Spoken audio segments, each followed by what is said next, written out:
Hi, I'm Kara, a graduate STEM communications designer. Today we will be discussing the revision and editing process. While writing the first draft of a paper is a major feat, the revision process is arguably more important to the final understanding of your paper.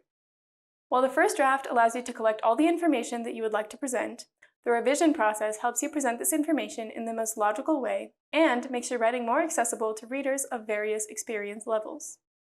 Revisions are crucial for the reader's understanding and can take your paper from good to excellent. The best way to revise is to have someone like a peer, writing center consultant, professor, or an advisor read your draft and make comments about ideas you may not have fully explained. An outside reader can also note places in the manuscript that feel repetitive or over-explained. Since you are the one writing, it's hard to find sections that might be confusing to your readers.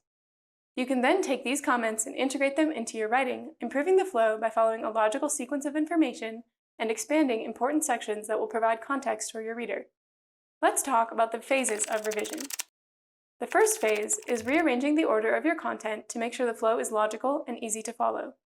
3 ways that you could organize your information include chronological, sequential, or zooming in. Chronological organization puts content in time order. This works well for research papers about historical events, summaries of how a theory has evolved, or a discussion of a complex research method. Sequential organization presents information based on the order of the methodology or conclusion section.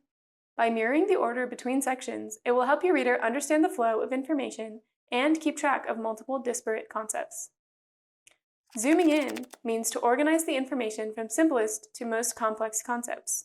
If your reader must understand concept 1 in order to consider concept 2, it makes sense to put concept 1 first. This works well for studies which inspect different scales. For example, a discussion of the strength of a concrete cylinder, which is followed by a study of the microstructure and voids, which is then followed by an analysis of the chemical bonds. The second phase of revision is corrections to scientific information. You can change the wording and expand on complicated concepts to make your writing easier to understand and to highlight the most important points.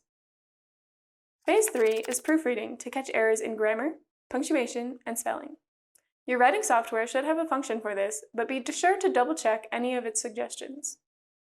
Now that we've discussed what steps to take to revise your paper and put the information in a logical order, let's go over some tips that will make this process easier. First, keep in mind the audience or stakeholders for your paper. How much background knowledge do they have? What level of scientific education do they have? Make sure that your paper is approachable for the least knowledgeable people from your audience by explaining the relevant concepts at an appropriate level. Second, have a friend or someone who is not familiar with your research read your paper. Ask them what was confusing and if there is anything that felt over-explained. Take their suggestions into account when you determine which sections to expand or delete. Remember, it's perfectly normal to eliminate information that you spent hours writing. This is just part of the revisions process. Third, your paper should have a bit of a circular flow. The introduction section should expose your reader to the primary research questions. Then, the methodology section should introduce the techniques you will use to answer those questions. Next, the results section should present the data that you gathered using those techniques.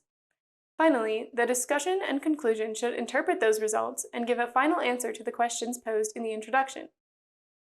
Finally, read your paper out loud or have your computer read it to you to check for grammatical errors, improve the flow, and ensure that the sequencing makes sense to a non-expert reader. You can also change the font and read your paper again. By changing how the words appear on your screen, you can catch errors that you may not have seen before. I hope this helped.